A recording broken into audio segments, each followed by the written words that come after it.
Well, speaking, and this is jumping back, would you like to hear some Sean Sheldon RATT performing tonight? Yes, absolutely. All right, here's some fresh video. All right.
Not bad. Not bad. It sounds, he almost sounds more like Jizzy era. Yeah. He has that more of a Jizzy sound. Mm-hmm. You know, but I'm happy for my friend, man. Yeah. As long, you know, it's a replacement singer guy. As long as he gets his check tonight, and, you know, I'm sure he'll hit me up tomorrow. I'll tell you what, somebody better rein Mitch Perry in. Jesus Christ. Was he not doing the right background vocal or what? Didn't that sound weird? Yeah, it's too high or something. Now here's a audio taken from the side of the stage. Oh, from this same show? This same show. All right, here we go.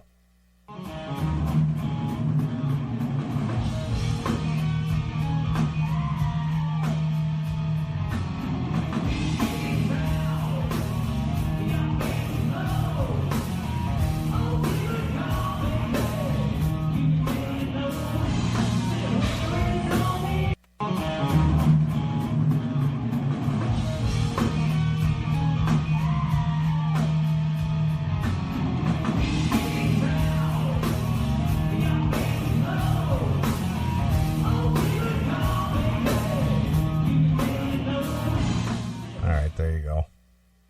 Yeah. Okay. I mean, he sounds good to me.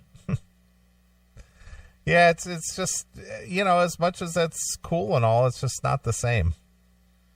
Well, no, it's not, but whatever. I mean, how can it be the same? It's 1/5 of the same. Yeah.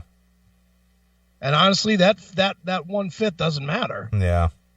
But hey, whatever. I'm happy for my friend.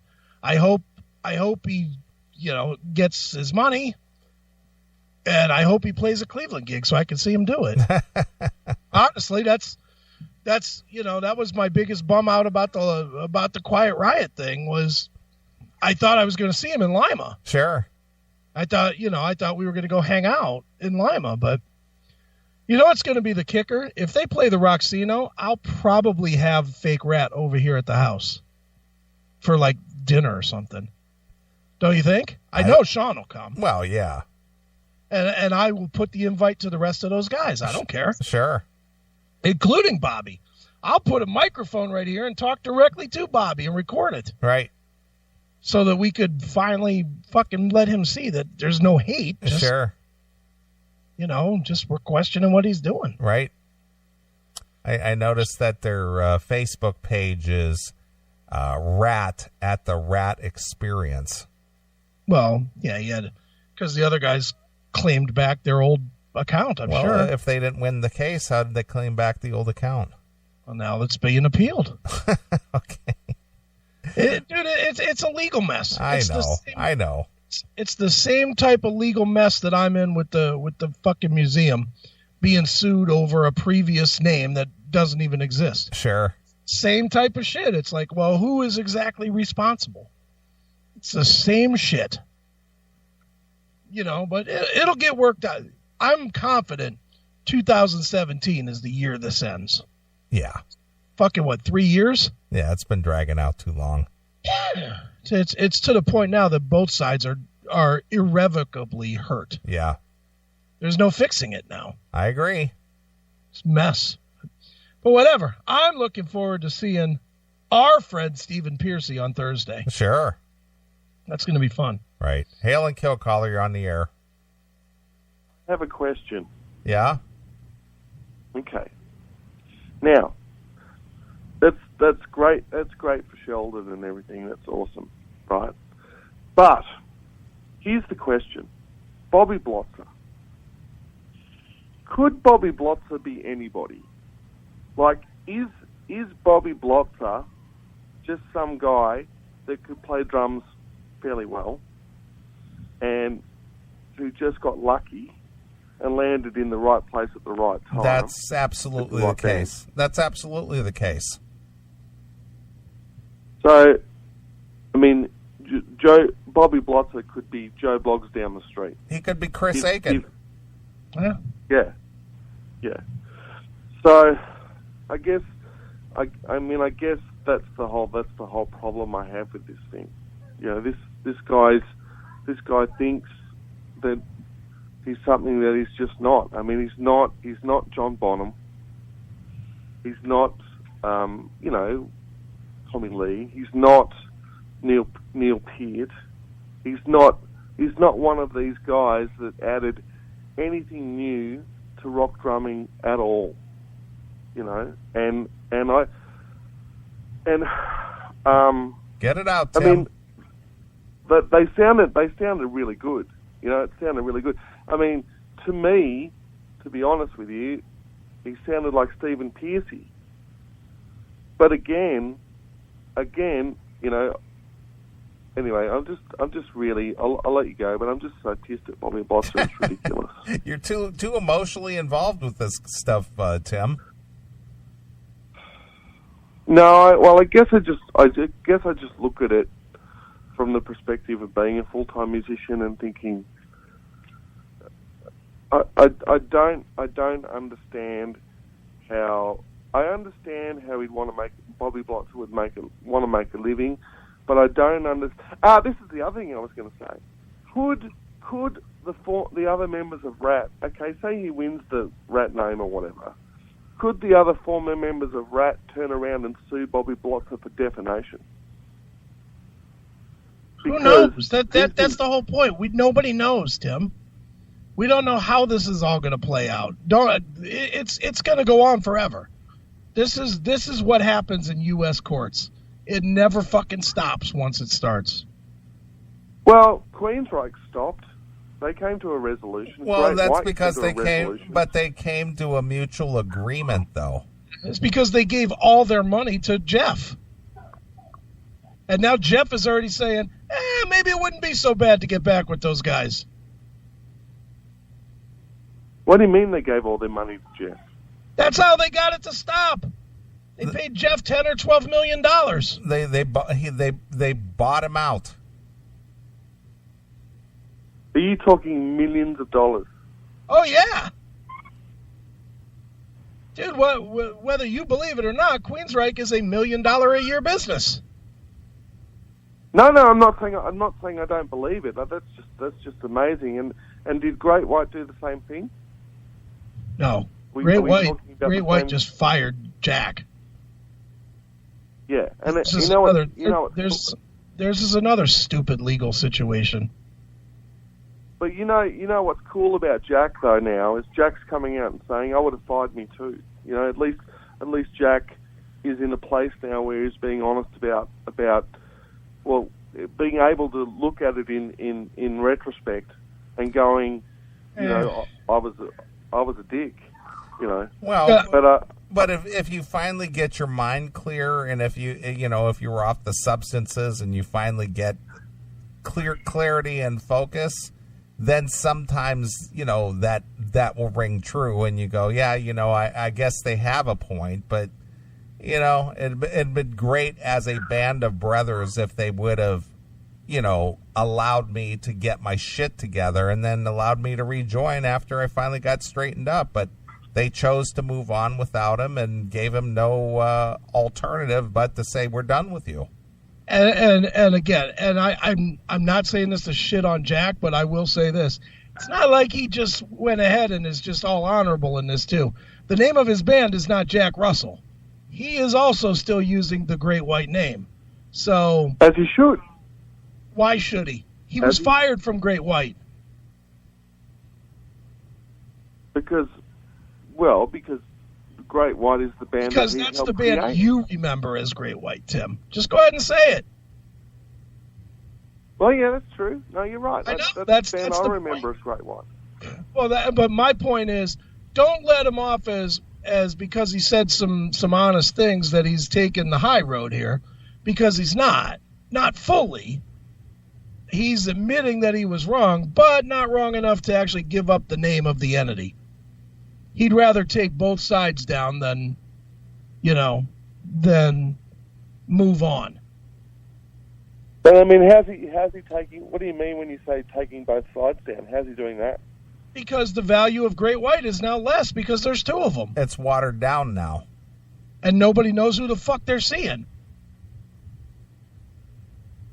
Yeah, I suppose the general public wouldn't. I mean, we would, but the general public just see the.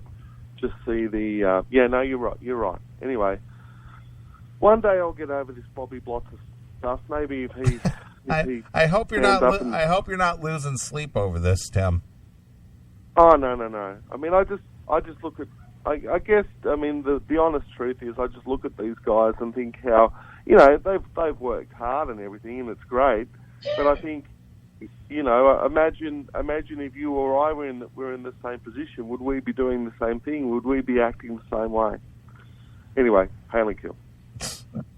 Thanks for calling, Tim. And Tim, make sure you check on my Facebook on what would be Monday evening here, as I will probably do some Facebook Live stuff from the Karabi show when I'm chatting with him. After the show, I'm going to try and get a couple minutes with John Karabi. Sure. We'll see how that goes. Yeah. All right. Well, apparently, because it's posted out there already with the video, they've already performed. Okay. Well, man. Yeah. Where are they at tonight? They're in North Dakota. So what time is it? That's that's Central Time. So it is almost 10:30. Yes. Yeah. So they played because they played at like 8 o'clock or something. 8:30. Mm-hmm. Well, hey. Good for Sheldon or Sean. Well, he at least got one show under his belt. Yeah. He asked me to stop calling him Sheldon. Stop calling him Sheldon. Yeah. I can't help it. And I told him that. I said, dude, just because you had a fucking life change doesn't mean that I remember you as anything but Sheldon. Sorry, it doesn't work that way. Right. So anyway, getting back to all this hoopla with these bands and these shows and all this other stuff, where Justin Murr is concerned with his Rockin' Skulls. I hope that's successful for him. Well, I'd like to read a statement that just came over in the last 10 minutes from Stevie. Okay. Just because he doesn't want to come on, but he does want me to put out that he says, I hope the event is successful for the bands and fans' sake, and everyone gets paid without a fight or a 3+ month delay. Right. That is what he wanted out there. Sure. So it is now out there. Okay. Fair enough. Look at me on the pulse, baby. Yeah, look at you. I'm on the pulse of the RATT situation and the Rockin' Skull situation. I'm in the mix, man. Yeah. I'm the new Eddie Trunk. It's because of me that Rockin' Skull might happen. Right. It's because of me that RATT with Seann Nicols is happening. It's all me. Right. Too funny. So but silly. that's the latest in the controversy going on out there. Yep. So, but yeah, Sheldon played tonight. Good. Glad. Yep.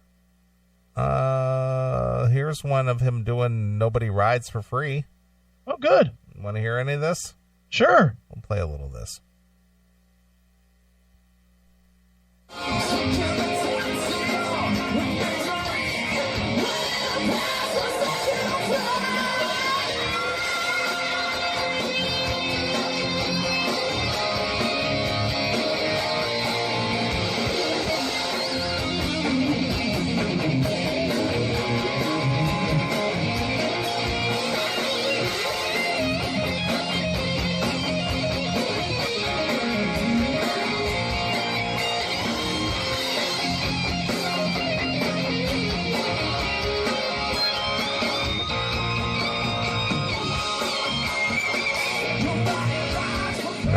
No, that's Josh. They posted this video up in like the newer videos. I don't know why they did that, but Nice whoops. Okay.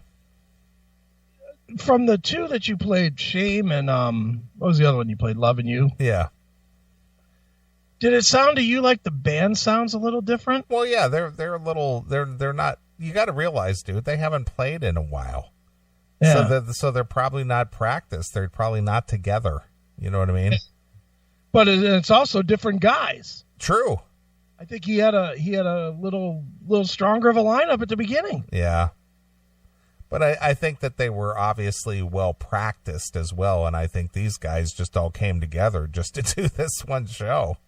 Think it's the third string? Yeah. It's when you don't practice and you don't get everybody else's cues and all that other stuff, and you don't have that rhythm and flow, you're gonna notice that immediately. Yeah. So okay, I'm gonna put you on the spot. How many gigs? How many gigs for before? this lineup as RATT? Yeah. This will be the last one. You think this is the last one with this lineup? Yep. Who's gonna leave? Well, it's not a matter of leaving. It's just that they're not going to be able to go forward as RATT. So you believe that the courts are going to shut this shit down? I do.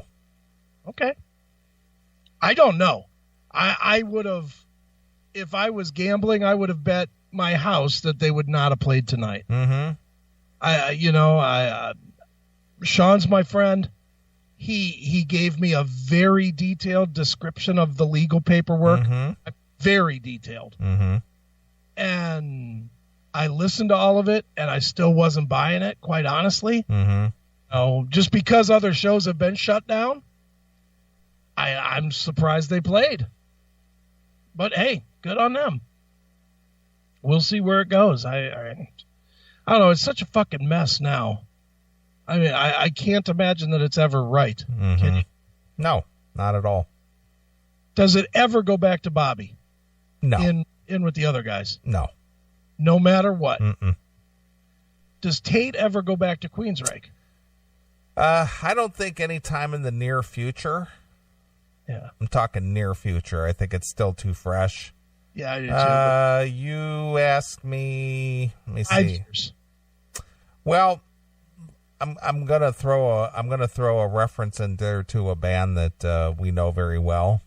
Okay. Well, it was 17 years between that reunion. Right.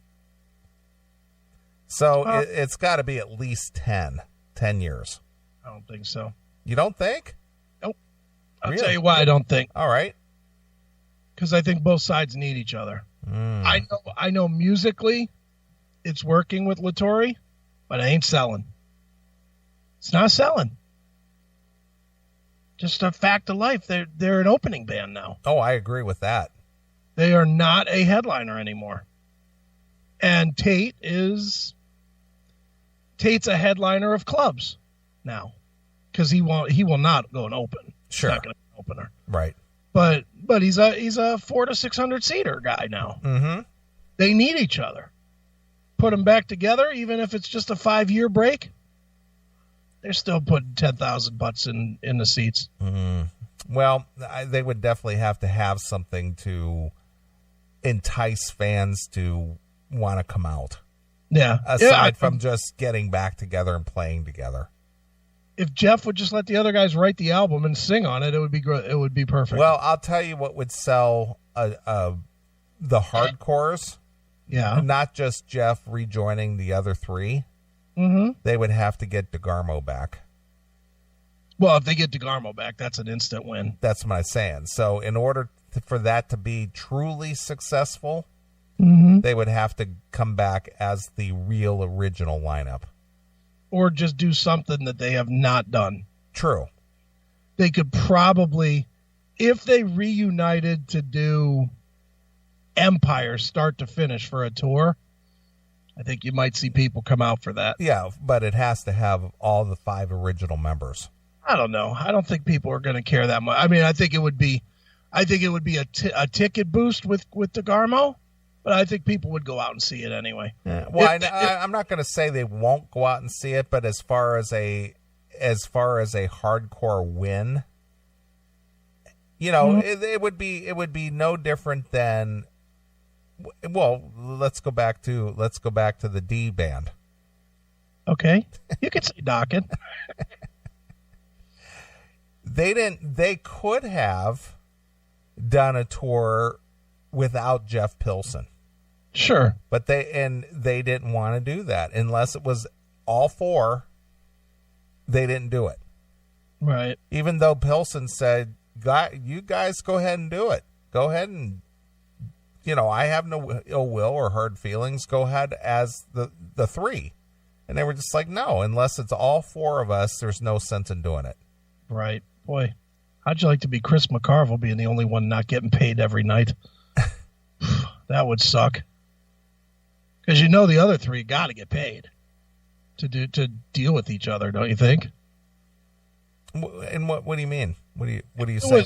If it was Don, George, Mick, and then Chris McCarville is you're saying that using Chris as the bassist in that case. Oh, I gotcha.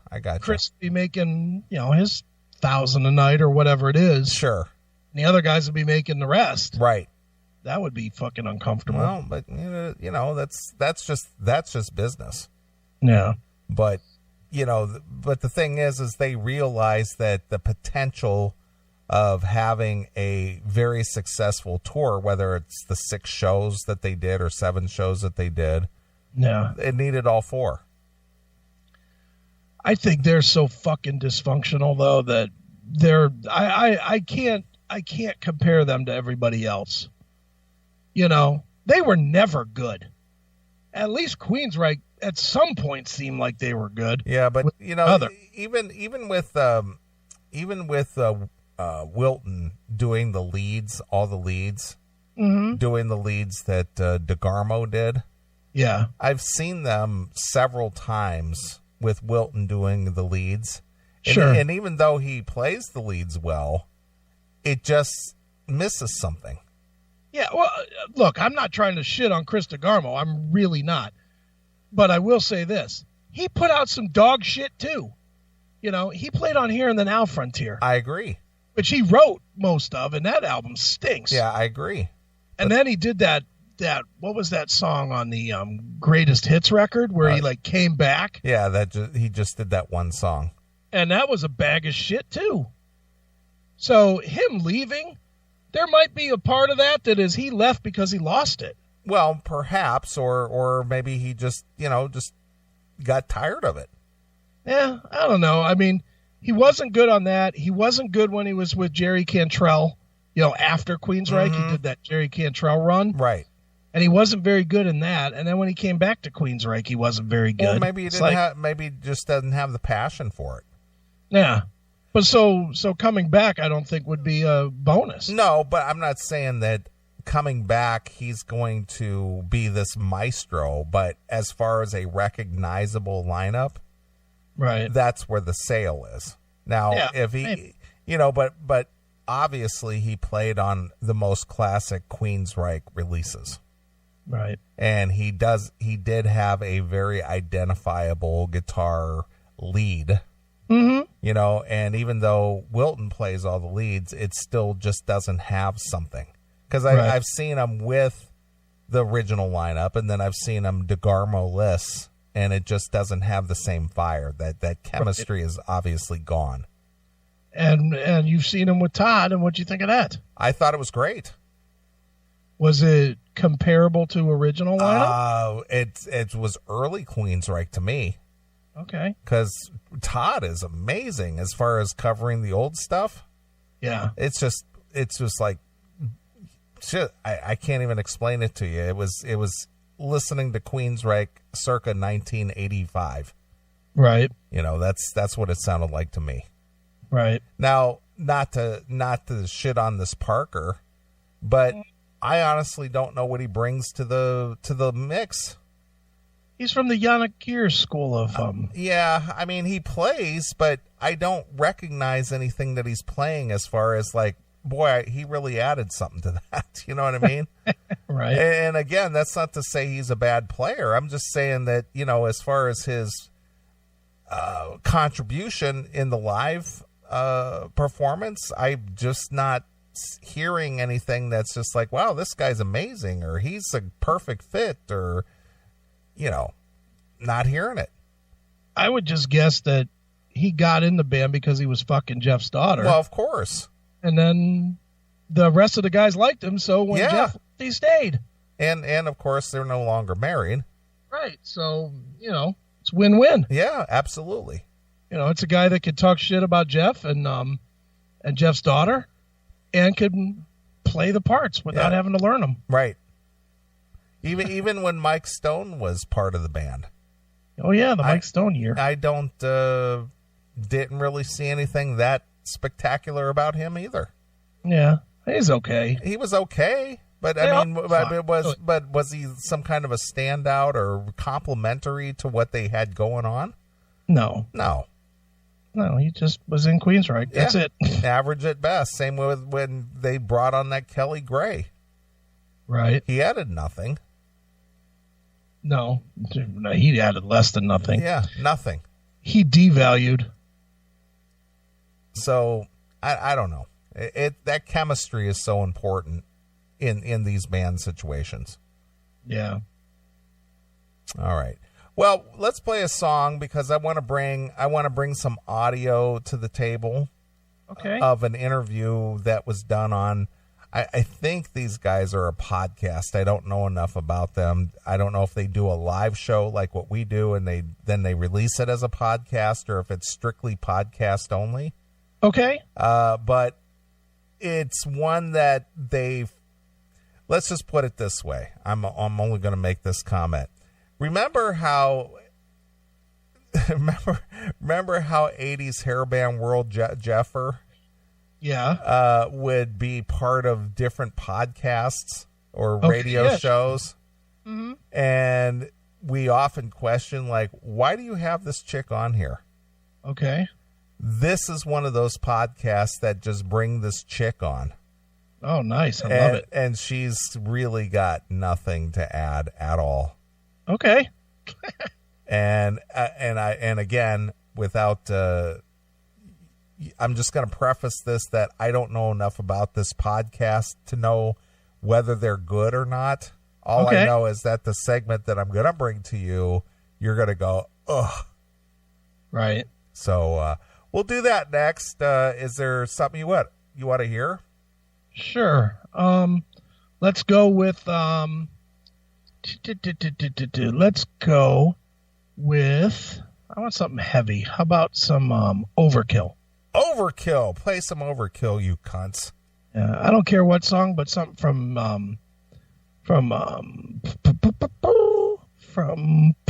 my brain is dead. Something from the new record. How's that? All right. From was it White Devil Armory? Was that the last one? Play something from that one.